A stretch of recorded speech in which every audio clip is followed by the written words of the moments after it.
temps, enquêter sur toutes les affaires honteuses entre elle et son ami, et préparer un accord de divorce. Il veut qu'elle parte sans rien. Mais l'agent continue ses manipulations. Il emmène volontairement le fils de l'homme et lui envoie une photo de l'enfant au bord de la piscine. Dès qu'il l'apprend, l'homme se précipite sur place et tente de convaincre son fils que la piscine est dangereuse et de rentrer avec lui. Mais contre toute attente, l'enfant refuse et dit même qu'il ne veut pas de ce père qui ne fait que lui donner des devoirs, préférant que cet oncle soit son père. L'agent en profite pour provoquer, mais l'homme l'ignore et tente de reprendre son fils.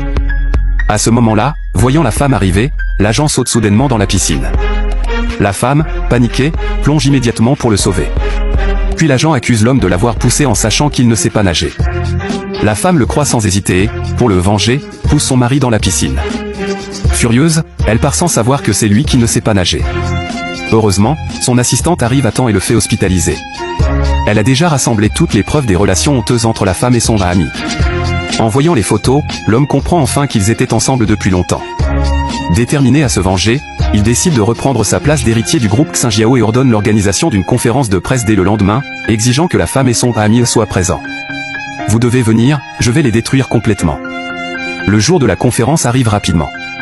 L'homme met un masque et devient le chauffeur des deux, avec un seul objectif, exposer publiquement leur scandale.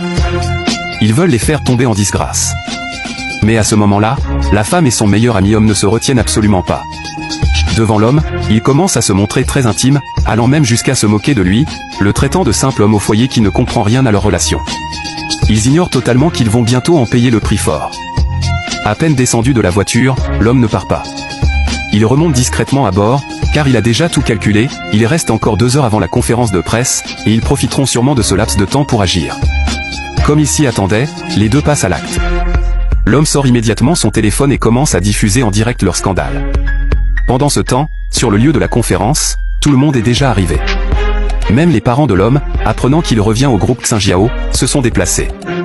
Son père, après avoir appris que la femme est sa belle-fille, décide même de lui offrir davantage de rôles principaux pour faire plaisir à son fils.